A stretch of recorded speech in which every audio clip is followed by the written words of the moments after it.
महाराष्ट्र सरकार द्वारा नारी सशक्तिकरण लक्ष्य रे आरंभ करा जाइथिबा लाडली बहन योजना वर्तमान एक बृहत अनीतिर शिकार होइछि।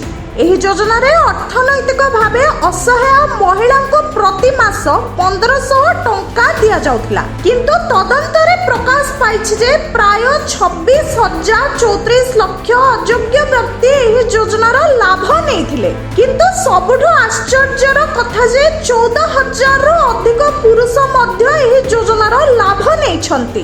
एही अनीतिर प्रारंभिक अनुमान अनुसार सरकार प्राय 16 कोटी टंकार अधिक राष्ट्रीय धन हराइछंती। तदंतरे मध्य जणा पड़िछि जे एही योजनार योग्यता मानदंड को उल्लंघन करी अनेक लोक अर्थ पाइछंती।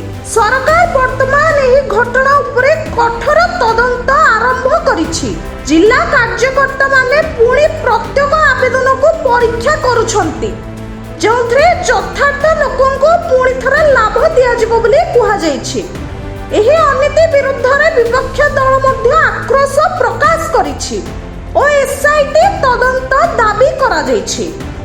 ते एही घटना एक स्पष्ट उदाहरण जे योजना भल उद्देश्य रे थिले मध्य नियंत्रण सठिक भाबरे नहले दुर्नीतिर संभावना बढ़ी जाए। तेबे एठारे प्रश्न उठे, प्रतिवर्ष सरकारंकर माळ माळ योजना आसुछि, एहा बाटरे बाटबणा हे जाउनि त एहार तदारख पई अछि किए, एहाको किपरि रोका जाई परिबो? तेबे एहा प्रति सरकारंक आगामी दिन रे कोन रहिछि पदक्षेप ताहा जानिबाकू बाकी अछि।